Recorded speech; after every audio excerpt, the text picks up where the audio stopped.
अस्सलाम वालेकुम, मैं हूं फात शहबाज खान। गुज़श्ता 2 रोज से बानी पीटीआई का अकाउंट खासा फाल है। बुध को बानी पीटीआई ने अपने खदशे का इजहार करते हुए लिखा कि अगर पार्टी ने सड़कों पर आकर कोई आवाज नहीं उठाई तो पीटीआई की पार्लिमानी पार्टी को आहिस्ता आहिस्ता तबाह कर दिया जाएगा। अब बातचीत की कोई गुंजाइश नहीं बची है। बैरिस्टर गोहर, सलमान अकरम राजा, अली अमीन गंडापुर और जुनैद अकबर को ताकीद करता हूं कि भरपूर तरीके से तहरीक चलाएं, लेकिन इससे एक दिन पहले बानी पीटीआई की ट्वीट में काफी मायूसी नजर आ रही थी। उन्हें तहरीक का कोई मोमेंटम नजर नहीं आ रहा था और यह कि पार्टी का हर फर्द अपने तमाम इख्तलाफात फौरी खत्म करे। इनकी सियासी मुलाकातों पर भी पाबंदी है, सिर्फ अपनी मर्जी के बंदों से मिलवा देते हैं और दीगर मुलाकातें बंद हैं। दूसरी तरफ सरगोदा की खाक से लेकर लाहौर के ऐवान अदल तक 9 मई के साए अब तारीख के औराक पर सब्त हो गए हैं। 22 जुलाई को मंगल के दिन पहले सरगोदा की एटीसी की अदालत ने फैसला सुनाया। Opposition leader Punjab assembly Malik Ahmad Khan Bhachar, MNA Ahmad Chattha समेत पीटीआई के 36 कारकुनान को 10-10 साल की कैद सुनाई गई और इनके खिलाफ थाना मूसा खेल मियांवाली में मुकदमा नंबर 72 दर्ज था और इन पर इल्जाम था कि उन्होंने सरकारी अमलाक को नुकसान पहुंचाया, जलाओ घराव किया, इश्ताल अंगेजी की और इस हवाले से अदालत ने 50 गवाहों के बयानात कलमबंद किए। सीसीटीवी फुटेजेस और दीगर शहादतों की रोशनी में यह फैसला मुरतब किया गया। 22 जुलाई की रात को एक और फैसला आता है और यह फैसला लाहौर में कायम इंसदादे दहशतगर्दी की अदालत नंबर 3 सुनाती है। खसूसी अदालत ने 9 मई को शेरपाव पुल पर जलाओ घिराव के मुकदमे में तहरीक इंसाफ के रहनुमाओं, जिनमें डॉक्टर यास्मीन राशिद, मियां महमूद रशीद, इजाज चौधरी और उमर सरफराज चीमा समेत 8 मुल्जिमान शामिल थे, उनको 10-10 साल की कैद सुनाई, जबकि शाह महमूद कुरैशी समेत 6 मुल्जिमान को मुकदमे से बरी कर दिया गया। इस केस में प्रोसिक्यूशन के 61 गवाहान ने मुल्जिमान के खिलाफ शहादत दी और अदालत ने मजमूई तौर पर 14 मुल्जिमान का ट्रायल किया। सानिया 9 मई के मुकदमे के ऊपर तले फैसले आने की वजह से 8 अप्रैल 2025 को सुप्रीम कोर्ट का वो हुक्म है जिसके तहत अदालत उज़्मा ने ट्रायल कोर्ट को कहा था कि 4 माह में इन मुकदमात का फैसला करें और 8 अगस्त को यह मुद्दत खत्म हो रही है। इस हवाले से जल्द फैसलाबाद और दीगर अदालतों की तरफ से भी फैसले आने के इम्कानात मौजूद हैं। ताहम इन हालिया फैसलों पर कानूनी और आईनी हल्के एतराजात कर रहे हैं। मुख्तलिफ कानूनी शुक्म की निशानदही की जा रही है। पाकिस्तान तहरीक इंसाफ ने एटीसी अदालतों के इन फैसलों के खिलाफ हाई कोर्ट में जाने का फैसला किया है, लेकिन अगर आला अदालतों ने भी ये फैसले बरकरार रखे तो ना सिर्फ सजा पाने वाले मौजूदा पार्लियामेंटेरियन नाअहल हो जाएंगे, बल्कि आने वाले दिनों में मजीद फैसले आए तो बकौल बैरिस्टर गोहर के पाकिस्तान तहरीक इंसाफ के 75 पार्लियामेंटेरियंस नाअहल हो सकते हैं। ये जो अभी सिलसिला शुरू हुआ है, ये मे 9 वाले केसेस है, जो इसमें हमारे पार्लियामेंटेरियंस हैं, इनमें से अभी तक एक सेनेटर को सजा होगी, इजाज चौधरी साहब को, इसी तरह अहमद चट्टा साहब को और अब्दुल लतीफ साहब 2 MNAs को भी सजा हो गई और इसी तरीके से एक MPA अहमद बच्चर साहब को भी सजा हो गई। ये 39 तो मे 9 के, अगर बाकी भी कहें जिसपे उन्होंने कुछ ज्यादा लगाए हुए सीरियस, तो फिर ये हमारे 75 पार्लियामेंटेरियन ऐसे हैं जो at the risk of losing the years, including the MPAs of including the chief minister of. 9 मई से मुतल्लिक तमाम मुकदमात और केसेस में एक किरदार ऐसा है जिस पर काफी उंगलियां उठ रही हैं, वो है शाह महमूद कुरैशी साहब। इन पर भी 9 मई के मुकदमात हैं। उन्हें पहले अडयाला जेल रावलपिंडी में रखा गया था, लेकिन कुछ अरसा से वो लाहौर की कोट लखपत जेल में है। लेकिन जब 22 जुलाई को इंसदादे दहशतगर्दी की अदालत ने फैसला सुनाया तो उन्हें बरी कर दिया गया, जिसके बाद ये आवाजें उठना शुरू हो गई कि उन्हें किसी डील के नतीजे में ये रायत दी जा रही है। हालांकि 9 मई के वक्त वो पार्टी के वाइस चेयरमैन थे और बानी पीटीआई के बाद इन्हीं का नाम आता है, तो फिर वो सजा से कैसे बच सकते हैं। सोशल मीडिया समेत बाज हलकों में यह भी कहा जाने लगा कि शाह महमूद कुरैशी को बानी पीटीआई की जगह पर पार्टी में मरकजी हैसियत दी जाने वाली है और वो तहरीक इंसाफ की क्यादत करेंगे। ताहम इन तमाम सरगोशियों, चहमगोइयों और अफवाहों की पीटीआई के सेक्रेटरी जनरल सलमान अकरम राजा ने यह कहकर तरदीद कर दी कि शाह महमूद कुरैशी से मुतालिक यह कहना कबल अज़ वक्त है कि वो पार्टी की क़यादत संभालेंगे। मखदूम सज्जाद कुरैशी के फर्जंद हैं और वो मुल्तान के एक मुमताज रूहानी खान वादे से ताल्लुक रखते हैं। इनका ताल्लुक सिलसिला सोरवर्दिया से है और ये दरगाह हजरत गौस बहाउद्दीन ज़िक्रिया रहमतुल्लाह अलैह के सजादा नशीन है। जनूबी पंजाब और सिंध में इनके मुरीदीन की तादाद बहुत ज़्यादा मौजूद है और शाह महमूद कुरैशी के सियासी सफ़र पर अगर नज़र दौड़ाएं तो ये बहुत दिलचस्प है। बैरून मुल्क से तालीम हासिल करने के बाद 80 की दहाई में उन्होंने डिस्ट्रिक्ट काउंसिल का इलेक्शन लड़ा, लेकिन इसमें वो कामयाब नहीं हुए थे और बाद में वो अपने वालिद की पैरवी में आईजीआई और मुस्लिम लीग नून के सरगर्म रुकन बन गए। एमपीए बने तो नवाज शरीफ की पंजाब काबीना में वजीर खजाना के ओहदे पर फायज हो गए। नून लीग से इख्तलाफात हुआ तो 93 में पीपल्स पार्टी में शामिल हो गए। बेनजीर भुट्टो के करीबी साथी बने। एक बार पीपल्स पार्टी पंजाब की सदारत का ताज भी उन्हें पहनाया गया। 2007 में बेनजीर भुट्टो की शहादत के बाद 2008 में आसिफ अली जरदारी और यूसुफ रजा गिलानी की हुकूमत बनी तो उन्हें वजारत खारजा का कलंदान सौंपा गया। अमेरिकी कॉन्ट्रैक्टर रेमंड डेविस के मामले पर उन्होंने वजारत और पीपल्स पार्टी से इस्तीफा दे दिया और पाकिस्तान तहरीक इंसाफ में शामिल हो गए। 2017 में रेमंड डेविस ने किताब लिखी जिसमें उन्होंने शाह महमूद कुरैशी की शख्सियत के हवाले से मायूसी का इजहार किया और उन्होंने इसे सफारती इस्तिस्नात देने से इनकार किया और दोस्तों जैसा बर्ताव नहीं किया। 2018 के इलेक्शन से पहले यह ख्याल था कि पंजाब के वजीर आला शाह महमूद कुरैशी होंगे, मगर अंदरूनी सियासत ने कुछ ऐसा काम कर दिखाया कि सूबाई नशिस्त हार जाते हैं, जिसकी वजह से वो वजारत आला की दौड़ से बाहर हो गए। अलबत्ता उन्हें फिर से वजीर खारजा बना दिया जाता है। यह भी कहा जाता है कि जब जावेद हाशमी पीटीआई का हिस्सा बने तो शाह महमूद कुरैशी और जावेद हाशमी में पंजा आजमाई शुरू हो गई थी। जितना अरसा जावेद हाशमी तहरीक इंसाफ में रहे, शाह महमूद कुरैशी इनकी वजह से अपसेट ही रहे। इसके अलावा जहांगीर तरीन और शाह महमूद कुरैशी की ग्रुपिंग ने भी तहरीक इंसाफ को काफी नुकसान पहुंचाया। शाह महमूद कुरैशी के एक मुकदमे में बरियत पर जिस तरह उन पर पीटीआई को टेक ओवर करने की बातें हो रही हैं। जनवरी 2024 में साबिक गवर्नर सिंध इमरान इस्माइल ने यह इंकिशाफ किया था कि शाह महमूद कुरैशी पीटीआई में ग्रुप बनाना चाहते हैं, लेकिन हमने उनका साथ देने से माजरत कर ली थी। जबकि शाह महमूद कुरैशी का इस हवाले से कहना था कि 9 मई के बाद पीटीआई छोड़ने वालों ने अडयाला जेल में उनसे मुलाकात की थी। इमरान इस्माइल, फवाद चौधरी और आमिर क्यानी और मौलवी महमूद इनसे अडयाला जेल में मुलाकात के लिए आए थे और कहा था कि पार्टी छोड़ें और हम इलेक्शन लड़ेंगे और आज़ाद हैसियत में लड़ेंगे। इस पर इमरान इस्माइल ने ट्वीट किया था कि उन्होंने शाह महमूद कुरैशी को पीटीआई छोड़ने की बात नहीं की। इसके अलावा यह मुलाकात शाह महमूद कुरैशी की ख्वाहिश पर हुई थी। अहम बरादर इस्लामी मुल्क पर तनकीद, कोलमपुर समिट में पाकिस्तान का शिरकत ना करना और CNN को दिया गया एक इंटरव्यू और मशहूर ज़माना साइफर, इनकी वजारत खारजा के दूसरे दौर के वो बड़े तनाज़ात थे जिनकी वजह से पाकिस्तान को काफ़ी मुश्किलात का सामना भी करना पड़ा। पाकिस्तान की सियासी फिजा में इन दिनों शाह महमूद कुरैशी की पाकिस्तान तहरीक इंसाफ की क़यादत संभालने की गूंज है। एक ऐसा रहनुमा जिसके लबो लहजे में शाइस्तगी, गुफ्तार में तजर्बे की झलक है और आंखों में इक़्तिदार के नशेबो फराज की गवाही भी नजर आती है। लेकिन पीटीआई की क़यादत बानी से हटकर किसी और के हाथ में आने की बात है तो इस हवाले से ज़मान पार के एक वाक़े का बड़ा हवाला दिया जाता है जिसमें शाह महमूद कुरैशी साहब भी मौजूद थे। इस मौका पर किसी ने साबिक वज़ीर-ए-आज़म से पूछ ही लिया कि आपके बाद पार्टी कौन चलाएगा, तो बानी पीटीआई ने कहा कि मुराद सईद पार्टी को लीड करेंगे। शाह महमूद कुरैशी साहब बाहर आ जाएं तो पार्टी संभाली जा सकती है, अभी भी इसे लेके आगे बढ़ा जा सकता है। नहीं, पार्टी तो इसलिए नहीं संभाली जा सकती कि दुल्हन वही जो पिया बन पाए। इमरान खान से बड़ा तो तहरीक इंसाफ में कोई नहीं है ना, वो खुद मौजूद है। शाह महमूद कुरैशी जो के वाइस चेयरमैन है और नंबर 2 है, मतलब हर लिहाज वो जब आए थे तो मैं ही उनको निगोशिएट करके लाया था और उनकी शर्त ये थी कि इमरान खान साहब के बाद मैं हूँ। अप्रैल 2023 में बैठे अपने घर में, किसी ने पूछा आपका जानशीन कौन है, शाह महमूद कुरैशी साहब मौजूद है वहां पे, कहते हैं जी मुराद सईद। इनफैक्ट इसका तो लोगों ने कहा मुराद सईद, मैं कहा नहीं भाई, वो सिर्फ इसको गैर संजीदा अमल बता रहा है कि कोई भी नहीं है।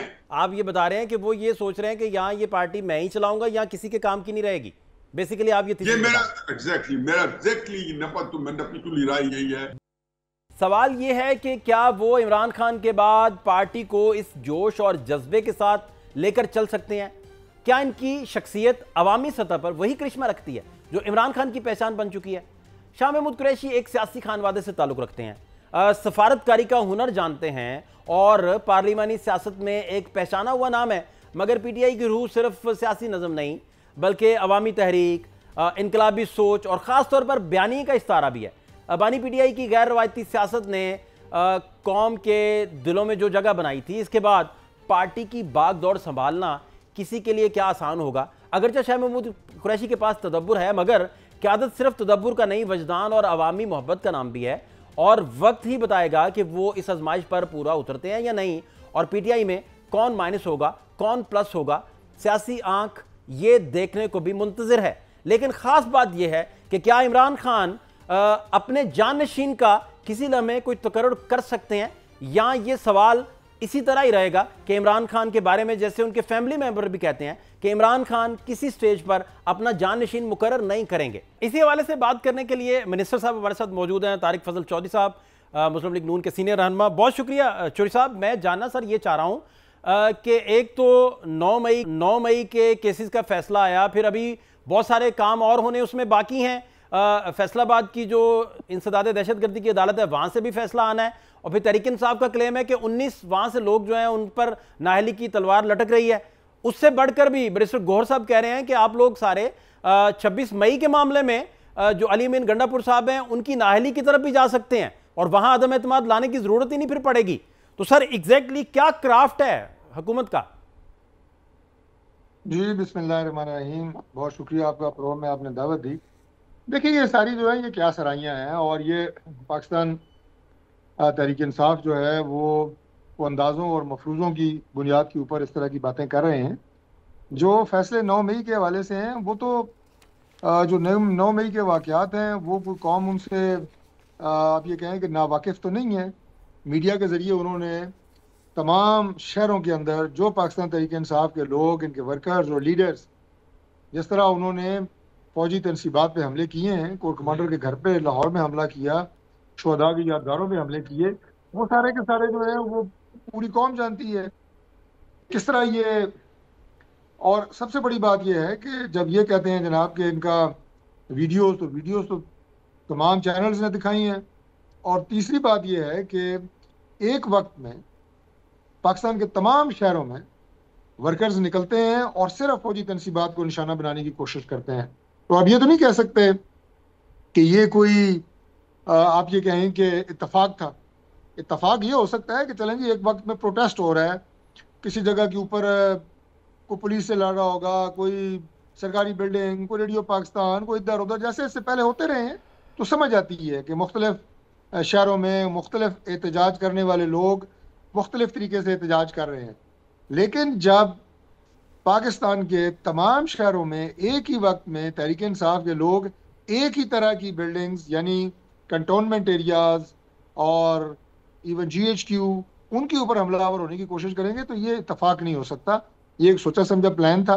और अब जो लोग उसमें बिल वास्ता या बिला वास्ता मुलविस हैं, उसके तो पाकिस्तान तहरीक इंसाफ खुद भी कह रही है कि जो उनके खिलाफ कार्रवाई होनी चाहिए, और अदालतें वो कैसे सुन रहे हैं और अदालतों ने ही फैसला करना है। तो वो तो एक बिल्कुल टोटल एक अलग बात है, एक सेपरेट चीज़ है। लेकिन जहाँ तक उन तमाम बातों का जो आपने सवाल के दूसरे हिस्से में मुझसे पूछा कि ये होने जा रहा है और उधर अली अमीन गंडापुर नायल हो रहा है, ये सारी बातें, ऐसा कुछ भी अभी प्लान में नहीं है। बाकी चीज़ें जो हैं ये सिर्फ अभी अफवाहों और मफरूज़ों की बुनियाद के ऊपर तहरीक इंसाफ के लोग फैला रहे हैं।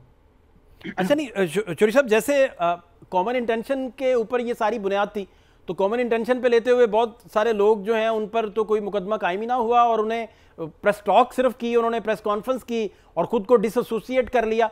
आप फरमा रहे हैं वाकया हुआ, वाकया तो हुआ, लेकिन वाकया की फेयर ट्रायल की बात कर रहे हैं। सलमान अकरम राजा कहते हैं कि जो गवाहान वहां पेश किए जा रहे थे, जो पुलिस के लोग थे, वो वहां कह रहे थे कि हम तो कुर्सी के नीचे बैठे हुए थे, मेज के नीचे छुपे हुए थे और हम वहां सुन रहे थे बेसिकली कि भाई साजिश बुनी जा रही है।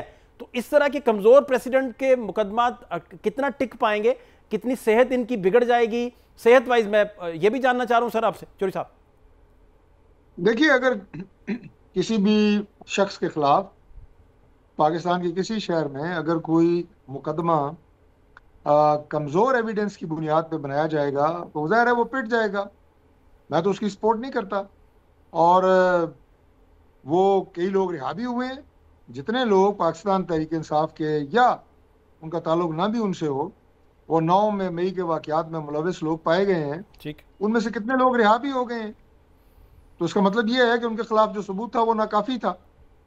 तो इसलिए अब ज़ाहिर है एक एक करके इंडिविजुअल केसेस तो यहाँ पे डिस्कस नहीं हो सकते। आपके प्रोग्रामों में या मीडिया पे तो पॉलिसी ही ज़ेरे बहस आती है, और मैं पॉलिसी ही की बात कर रहा हूँ कि जो इसमें बिलवास्ता बिलावास्ता लोगों को तरगीब देना, उन्हें वरगलाना कि इधर हमला करें, इधर इकट्ठे हों, तो ये सारी बातें जो है, जो इनमें मुलविस होगा उसे ही सज़ा होगी, जो बेगुनाह होगा उसे क्यों सज़ा होगी। अच्छा, दूसरा बानी पीटीआई कह रहे हैं वजू के लिए भी पानी उन्हें जो भेजा जाता है वो नहीं होता, अखबारात बंद हैं, टीवी की सहूलत बंद है, जो लोग उन तक भेजे जाते हैं वो उन्होंने बुलवाए नहीं होते, अपनी मर्जी के लोग भेज दिए जाते हैं। तो सर ये सारा मैकेनिज्म आपकी हुकूमत पर, आप लोगों पर सर इस तरह तो उंगलियां उठेंगी तारीख में भी कि भाई ये एक सियासी जमात के साथ, उनके कायदीन के साथ आप क्या कर रहे हैं चौधरी साहब? देखिए, गुजारिश ये है कि बानी पीटीआई को जेल में वो तमाम तर सहूलियात मुयसर हैं जो कि एक साबिक वज़ीर आज़म अगर कभी जेल जाते हैं, और काफ़ी सारे साबिक वज़ीर आज़म जो हैं वो अनफॉर्चुनेटली पाकिस्तान की जेलों में रहे हैं, जिन्हें वो सहूलियात मुयसर होती हैं जो एक साबिक वज़ीर आज़म को हो सकती हैं, वो सारी बानी पीटीआई को मुयसर है। बाकी चूंकि उन्होंने मीडिया पे रोज़ाना कोई ना कोई नई खबर देनी होती है, तो इस तरह की कोई एक आध खबर वो रिलीज़ कर देते हैं जिसका हकीकत से कोई ताल्लुक नहीं होता, और ना ही गवर्नमेंट जो है वो इतनी कम ज़र्फ है कि वो उन्हें गंदा पानी जो है वो मुहैया करने का कहे या उनकी फैसिलिटीज़ उतारने का कहे। तो इमरान खान साहब ने बयान दिया था जब मियां नवाज शरीफ साहब, शहबाज शरीफ साहब जेल में थे कि मैं तुम लोगों के एसी भी उतार लूँगा और मैं फलां कर दूंगा। हमने ना कभी ऐसा कोई बयान मीडिया पे दिया है, कभी सुना है आपने? ना कभी ऐसी कोई बात की है कि हम उनकी कोई फैसिलिटीज़ उनसे लेके उन्हें तंग करें। हम इसे एक इंतहाई घटिया हरकत समझते हैं। नहीं चौधरी साहब, ये कोई डेलीगेशन फिर जेल का विजिट कर ले, आप गवर्नमेंट जो है इसे अरेंज कीजिए, नामवर जर्नलिस्ट आप कोई फहरिस्त बनाइए, अक्रॉस द बोर्ड सारे लोगों को ले जाकर विजिट करवा दीजिए उधर क्या चल रहा है। आपको याद होगा इमरान खान साहब से मुख्तलिफ औकात में मुख्तलिफ जर्नलिस्ट मिलते रहते हैं। ये जो खबरें आती हैं टीवी पे आपको या मीडिया पे चलाई जाती हैं उनकी मुलाकात के हवाले से, जब उनकी केस ट्रायल रहा या उनसे जो मुलाकातें रही, उसमें मीडिया के लोग मिलते रहे, उनसे तवातुर से मिलते रहे, इंटरव्यूज होते रहे हैं उनके। नहीं सर, तो इसलिए कभी वहां पे किसी मीडिया के बंदे ने ये बात नहीं रिपोर्ट की जो आप कर रहे हैं। पिछले 3-4 महीनों में तो सर जुनैद अकबर साहब नहीं मिल पा रहे, बड़े लोग बाकी नहीं मिल पा रहे। 3-4 गिनती के नाम है जो जिन पर इल्जाम इमरान खान की अपनी पार्टी के लोग लगाते हैं, जी ये मैनेज्ड हैं या दोनों तरफ से खेलते हैं, इस तरह के लोग बस जा रहे हैं। बाकी तो कोई उन तक, वो कहते हैं मेरे तक सियासी वर्कर भी नहीं आने दिया जाता। देखिए बात ये है सर कि इमरान खान साहब की जो मुलाकात है उसके लिए कुछ दिन जो है वो मुकर्रर हैं। कुछ लोग जो हैं जो उनकी फैमिली के हैं उनके लिए मुलाकात का दिन और है, जो उनकी वकला की लीगल टीम है उसके लिए मुलाकात का दिन कुछ और है। ठीक, बदमज़गी अगर किसी वक्त पैदा हुई है तो इस तरह हुई है कि या तो फैमिली उस दिन पहुंच गई जिस दिन लीगल टीम की मुलाकात का टाइम था, उनका नहीं था, या मुलाकात होती है 4 लोगों की, चले जाते हैं 400 लोग वर्कर समेत, पुलिस से धक्कम पेल, छीना झपटी।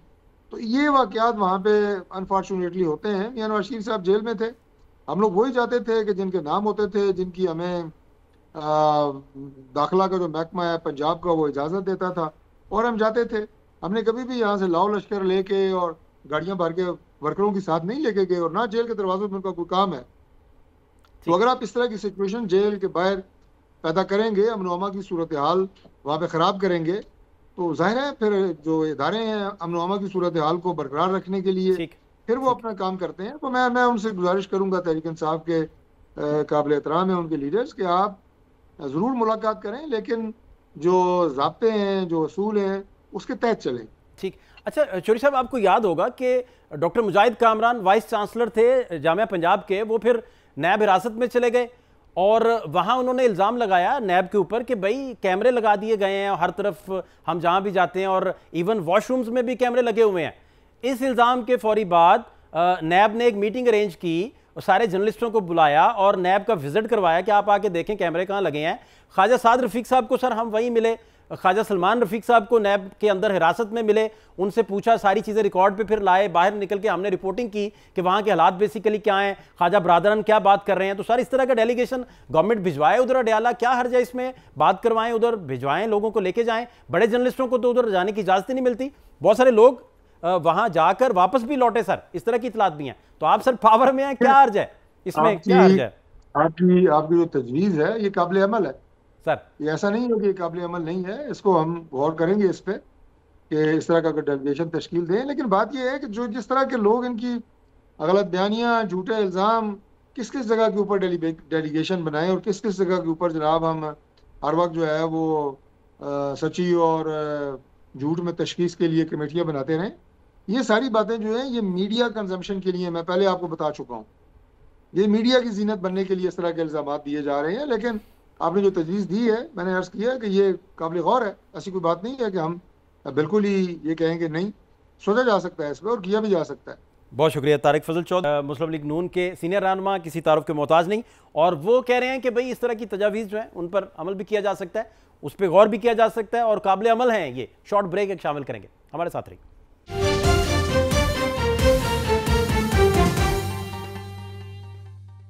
ब्रेक के बाद खुश आमदीद। 9 मई पर अगर हम बात करें तो तहरीक इंसाफ का जो क्लेम है वो कहती है कि क्या एक ही वाक़े के खिलाफ मुख्तलिफ थानों में दर्ज की गई जो मुतअद्दिद FIRs हैं वो आइन के आर्टिकल 13 की क्या खिलाफ वर्जी नहीं है? एक जो इंपॉर्टेंट तरीन वो सवाल उठाते हैं वो ये है। और दूसरा सवाल जो उनके कानूनी माहिरीन उठा रहे हैं वो कहते हैं कि क्या 9 मई के बेशतर वाक़यात जिनकी जो नवैयत थी सिर्फ एहतजाज या तोड़ फोड़ की थी, इस पर दहशत गर्दी की दफात का इतलाक जो है वो कानूनी तौर पर दुरुस्त था? ये भी उनका सवाल है। क्या 9 मई के मुल्ज़िमान को फेयर ट्रायल का हक दिया गया और ट्रायल में पेश किए गए जो गवाहान के बारे में जो शुकूक व शुबहात का इजहार PTI की जानिब से किया जा रहा है वो कितना फिर दुरुस्त है? और दूसरा, एक ही वाक़े में मुख्तलिफ मुल्ज़िमान को मुख्तलिफ सज़ाएँ देना जबकि इल्ज़ाम मुश्तरका यानी कॉमन इंटेंशन का हो, तो वो फिर कानूनी उसकी राय क्या होगी और कानूनी तजाद जो उसमें पैदा होगा वो कितना दुरुस्त होगा? क्या नाकाबिले एतमाद गवाहान, शुकूक व शुबहात और गवाही और शवाहिद की गैर मौजूदगी, मसलन CCTV फुटेजेस, मेडिकल रिपोर्ट्स ही नहीं थी उनमें जो लगी हुई हैं, तो इस तरह का जो ड्यू प्रोसेस अडॉप्ट ना करने का जो एलिगेशन है वो फिर कितना दुरुस्त है? ये सारी बातें हैं। कमरुज़्ज़मान कायरा साहब हमारे साथ इस वक्त मौजूद हैं, उनसे जानने की कोशिश करते हैं कि सियासी तौर पर 9 मई के वाक़यात को वो किस तरह ले रहे हैं और 26 नवंबर की जो तलवार लटक रही है तहरीक इंसाफ पर, और जिसके नतीजे में फिर ये कहा जा रहा है, जो बैरिस्टर गोहर भी कह रहे हैं कि भाई इससे अली मीर गंडापुर जो है वो डिस्क्वालीफाई हो सकते हैं। तो इन सारे वाक़यात की कड़ी कहाँ जाती है फिर? कमरुज़्ज़मान कायरा साहब किसी तारुफ के मोहताज नहीं सर, बहुत शुक्रिया सर प्रोग्राम में वक्त देने के लिए। मैं समझना सर ये चाह रहा हूँ कि एक तरफ तो 9 मई की सज़ाओं का पैटर्न आपके बिल्कुल सामने है, दूसरा कुछ दिन तक फैसलाबाद से भी आ जाएंगे सारे सजाएं सुनाई जाएंगी 9 मई को लेकर, और उसमें बताया जा रहा है कि कोई 19 तक लोग हैं जिनको जो नाहली की तलवार लटक सकती है जिनके ऊपर, और फिर 26 मई का भी सिलसिला शुरू हो जाएगा। और 26 मई के सिलसिले में बैरिस्टर गोहर दावा कर रहे थे कि अली मीर गंडापुर डिस्क्वालीफाई हो सकते हैं और वहाँ की पार्लियामेंट के बहुत बड़े पैमाने पर लोगों की डिस्क्वालिफिकेशन इस तरह अमल में आ सकती है। ये सारे मामले को सियासी तौर पर आप किस तरह परसीव भी कर रहे हैं, किस तरह देख रहे हैं, क्या तज्जिया है जी आपका इन मामलात पर? आपके सवाल क्योंकि खासा तवील है सर। इमारात पे इंसिडेंट्स हुए जिसको उन्होंने हमलों से ताबीर किया और उसके खिलाफ एक FIR दर्ज की गई। ठीक। PTI ने उस पर मौक़िफ़ इख्तियार किया कि ये हमारे लोग नहीं थे, बल्कि ये तो एजेंसियों ने अपने लोग भेजे थे, उन्होंने ये वाक़या किया है या मुख्तलिफ जगहों पे वाक़े किए हैं और हमारे खिलाफ केस बना दिए गए हैं। और PTI के कुछ दोस्तों ने, जिनमें अली मीर गंडापुर साहब भी हैं, उन्होंने कहा हमारे लोगों से गलतियां हो गई हैं, हम इनको डिसोन नहीं कर सकते। और तीसरा कि ये एक मौक़िफ़ ये था कि ये लोगों ने वाक़े तो किए हैं लेकिन ये उनकी इंडिविजुअल आरात थी, उनका इंडिविजुअल फैसला था, इससे पार्टी नज़म का कोई ताल्लुक नहीं था। आपने फरमाया अपने सवाल में कि एक तरह के फैसले हैं, अगर हम देखें तो ये एक ही तरह के वाक़यात भी हैं, एक ही तरह के इंसिडेंट्स हैं। दिफाई इदारों की तंसीबात पे हमले होते हैं, हमले करने वाली एक जमात है जिनका क्लेम यह है कि CCTV फुटेज जो है वो तब्दील कर दी गई है, लेकिन जो मीडिया के पास, सारे मीडिया के पास उसकी फुटेज उस दिन की मौजूद है, उसके अंदर हकायक बिल्कुल मुख्तलिफ है। आपके पास भी है, बाकी चैनल्स के पास भी है। तो अगर एक ही तरह के वाक़यात सारे मुल्क में हुए तो उसके ऊपर सजाएं भी एक ही तरह की होंगी और फिर ये देखा जाएगा कि कौन उसमें कितना कसूरवार है। शाह महमूद साहब के ऊपर कसूर जाहिर नहीं हुआ, बरी हो गए। अब आप इस पे राय रख सकते हैं कि जी सजाएं ज्यादा दी गई हैं, मैं रख सकता हूं कम दी गई है, सही हुआ है नहीं हुआ है, ओके, आपकी राय हो सकती है, मेरी राय हो। हम वाकयात से इनकार तो नहीं कर सकते, वाकयात तो हुए हैं। अब वाकयात हुए हैं तो उसकी किसी जगह तादीर भी होनी है, और उसके लिए बार बार PTI को कहा गया कि आप अपने किए पे कम से कम उसकी माजरत का कोई रास्ता इख्तियार कर लें ताकि कोई नरमी की सूरत बन सके। और जो कंप्लेनेंट होता है अगर उसका दुख मिट जाता है और वो अपना गुनाह माफ करने को तैयार हो जाए तो अदालत नरमी का रवैया अख्तियार कर लेती है। ये काम उन्होंने खुद नहीं किया, अब इसका क्या इलाज हो सकता है? लिहाजा मेरी और आपकी राय में यही फर्क हो सकता है, क्योंकि ये वाकयात हुए थे। 26 को जो वाकया आप फरमा रहे, 26 को भी वाकया तो हुआ, अली अमीन साहब भी थे, उनके साथ बाकी लोग भी थे, मुसल्लह लोग भी थे, पूरी रियासत को चैलेंज करके वो पहले धमकियां दे के आए थे, प्रेस कॉन्फ्रेंसेस करके आए थे, पुलिस के लोग मरे। ये बात भी अपनी जगह दुरुस्त है, और ये बात भी दुरुस्त है कि वो सरकारी मशीनरी लेके आए जो अभी तक फेडरल गवर्नमेंट के थानों में पड़ी हुई है। तो उस सारे वाकये को डिनाई तो नहीं किया जा सकता, आप उसको एहतजाज कह सकते हैं। मेरी नजर में या हुकूमत की नजर में वो एहतजाज से बियॉन्ड हो सकता है। ये सूरत हाल है। जैसे यास्मीन साहिबा उधर मौजूद थी, वो वर्कर्स को रोक रही थी, उमर सरफराज चीमा के बारे में भी यही इतलात आई कि वो भाई रोक रहे थे सारे। मैं जानना सिंपल ये चाह रहा हूँ कि जैसे सलमान करम राजा साहब कहते हैं कि पुलिस की जानिब से जो गवाहान पेश किए गए वो कहते हैं हम तो कुर्सी के नीचे बैठे हुए थे और हम तो सुन रहे थे कि साजिश बुनी जा रही है। तो इस तरह की चीज़ें बहुत वीक प्रेसिडेंट होती हैं, आपको बेहतर पता है। पाकिस्तान पीपल्स पार्टी को भुट्टो साहब का अदालती मर्डर भी आप लोगों ने जो है उसे भुगता हुआ है। मैं समझना ये चाह रहा हूं कि फिर इसे देखते किस तनाजुर में आप इन सारे वाकयात को? देखिए, ये जो बात है ना कि कुछ लोग वहां जो अदालत में पेश किए गए गवाहियां क्या हुई, मैं तो अदालत में था नहीं जी, नहीं मुझे पता है कि क्या गवाहियां हुई, किस तरह उसको रिपोर्ट किया गया। सलमान साहब क्योंकि वकील हैं शायद वहां पे मौजूद होंगे या आप होंगे, मेरे इल्म में नहीं है, लिहाजा उसके ऊपर मैं कोई कमेंट नहीं कर सकता कि ये खबर दुरुस्त है, ये कमेंट दुरुस्त है या नहीं। लेकिन यास्मीन राशिद साहिबा बहुत काबिल एहतराम है, मुझे बड़ा दुख जाती तौर पर, मेरे लिए बड़ी बहन है वो, मुझे उनका बड़ा एहतराम है। लेकिन एक क्राइम सीन पे उनकी प्रेजेंस मौजूद है, वो प्रेजेंस किस रंग में है ये अलग बात है। उसको प्रोसिक्यूशन क्या प्रेजेंट करती है, अदालत उसको क्या परसीव करती है, आप उसको एक और रंग में देख सकते हैं, अदालत से किसी और रंग में देखा हो सकता है। ये सारा कुछ अमकानी तो है, इससे इनकार तो नहीं, बट प्रेजेंस तो है। अब उसको कैसे इंटरप्रेट किया गया, कैसे साबित किया गया, इसके ऊपर मैं अपनी रायदानी क्या करूं। एक बात मैं कह सकता हूं कि वहां वकुआ हुआ है, एक क्राइम हुआ है मुल्क के मुख्तलिफ हिस्सों में और एक ही वक्त में हुआ है और एक ही जमात के लोगों ने किया। अब वो जमात ये कह रही है कि हमारे लोग नहीं थे, ये तो एजेंसियों ने खुद अपने लोग भेज के ये हमले करवाए ताकि हमारे खिलाफ केस रजिस्टर कर सके।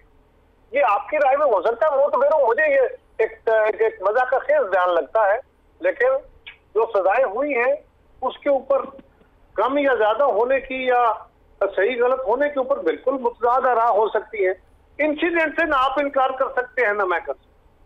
तो आने वाले दिनों में सर क्या फिर रोड मैप क्या देख रहे हैं? अली अमीन गंडापुर साहब की वहां से बैरिस्टर गौर कह रहे हैं नाअहली हो सकती है, इस तरह की सूरत हाल भी बन सकती है। तो सर पॉलिटिकल कल्चर सारा वो फिर किधर जाएगा? एक पार्टी जो है वो क्लेम कर रही है कि हमें दीवार से लगा के पीसीज में काटा जा रहा है और बानी पीटीआई कह रहे हैं मुझे वजू के लिए गंदा पानी उधर मुहैया किया जा रहा है। इस तरह की डिस्कशन हो रही है। तो क्या सर आप बड़े सीनियर हैं, बड़ी आवाज भी उठाते हैं इंसानी हकूक के लिए भी, आप हमेशा बड़ी आपकी सर्विसेज हैं, आप ये फरमाइए कि क्या इस मुल्क में बैरिस्टर गौहर ने क्या कहा उस पर चलना है या खान साहब को पानी सही नहीं मिल रहा एक बंदे ने कहा, लेकिन खुद तो आपने नहीं सुनते, आपने सारा मुल्क किसी पे चलाना है।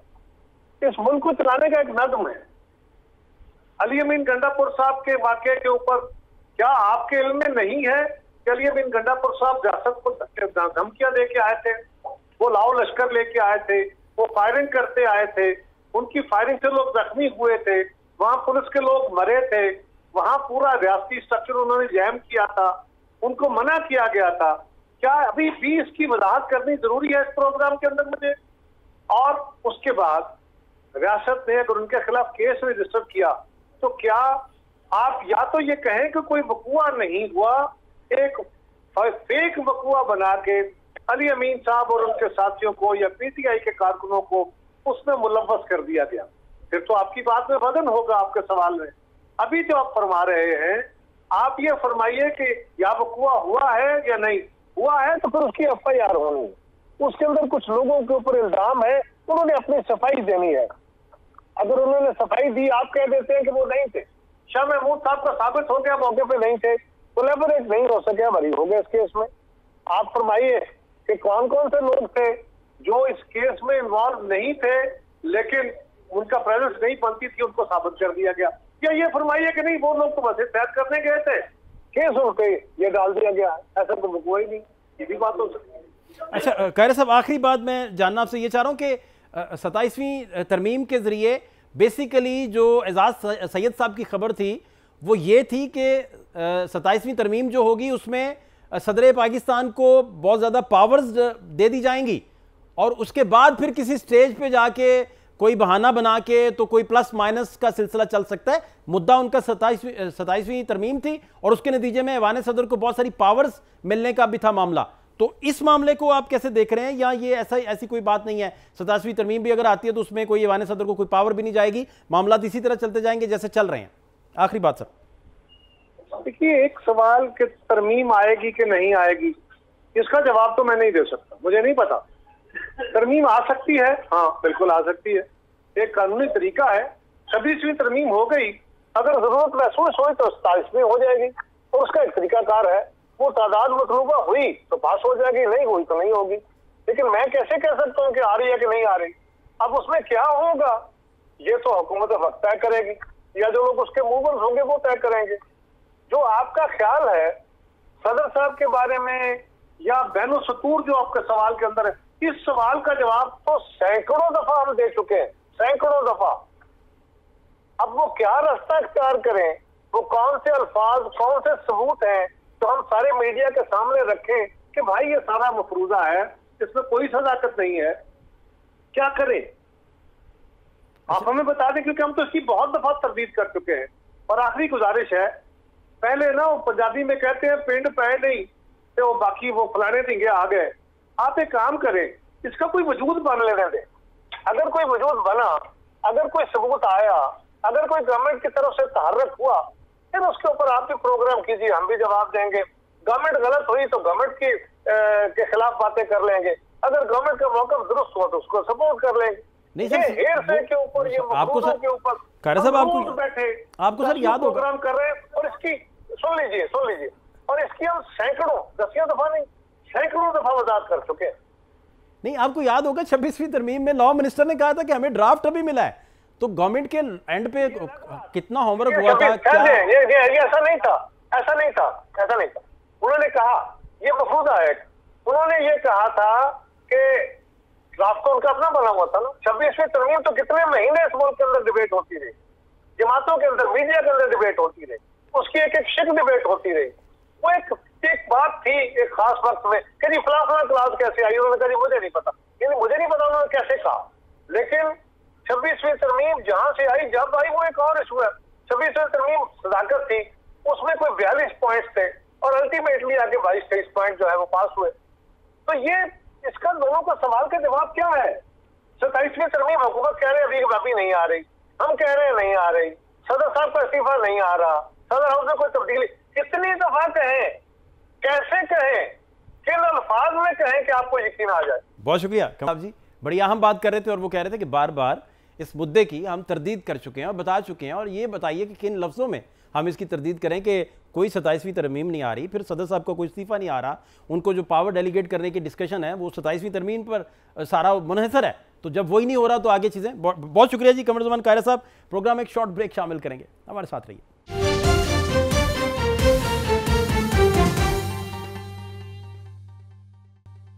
कायरा साहब की गुफ्तगू आप सुन रहे थे, बहुत शुक्रिया कमरुज़्ज़मान कायरा साहब। और वो बड़ी इंपॉर्टेंट बात कर रहे थे। कायरा साहब का कहना है कि 27वीं तरमीम की जो बाबत गुफ्तगू की जा रही है शायद वो भी दुरुस्त नहीं है, और उसके बाद जो ऐवान सदर के बारे में या सदर साहब के बारे में जितनी कंपेन चली और वो सारी बातें, और साथ वो कह रहे थे कि इसका कोई सबूत अगर आ जाए या कोई ऐसी डिस्कशन आगे बढ़े जिस पर कोई रिस्पॉन्ड किया जा सके, और किन लफ्ज़ों में हम ये बताएं कि ऐसा कुछ नहीं होने जा रहा। और सबसे बढ़कर तारिक फजल चौधरी साहब से जब ये कहा गया कि भाई आप अडयाला जेल में जर्नलिस्टों का डेलीगेशन लेके जाएं, अडयाला के अंदर लोगों को एक्सेस दें, उनके वर्कर्स तक को जाने दें, वो क्लेम कर रहे हैं कि हमें वजू के लिए जो पानी दिया जा रहा है वो भी गदला पानी मुहैया किया जाता है। इसकी एग्जाम्पल देते हुए तारिक फजल चौधरी साहब से अर्ज़ किया कि भाई जहां नैब में साद रफीक साहब मुकैयद थे, कैद थे, सलमान रफीक साहब कैद थे, वहाँ फिर एक्सेस मिली। डॉक्टर मुजाहिद कामरान साहब ने सबसे पहले ये मुद्दा टीवी पर उठाया। उन्होंने कहा कि नैब की तरफ से कैमरे अवेज़ा किए गए हैं, तो वहाँ फिर डेलीगेशन अरेंज हुआ, वो सारा जाके साद रफीक साहब को वहाँ मिला, सलमान रफीक साहब को मिला, दीगर कुछ लोगों को मिला और बाहर आके रिपोर्ट किया कि वहाँ के सूरत हाल क्या है, वहाँ के जितने भी लोग हैं जो कैद हैं, जो सियासी वर्कर्स हैं, वो अपनी क्या राय रखते हैं। तो तारिक फजल चौधरी साहब ने एग्री किया। उन्होंने कहा ये मामला जो है काबिल अमल है, लेकिन इस पर कब अमल होगा ये इसका तयन जो है गवर्नमेंट कर सकती है या आने वाला वक्त कर सकता है। फात शहबाज खान को इजाज़त दीजिए। अल्लाह ने के पान।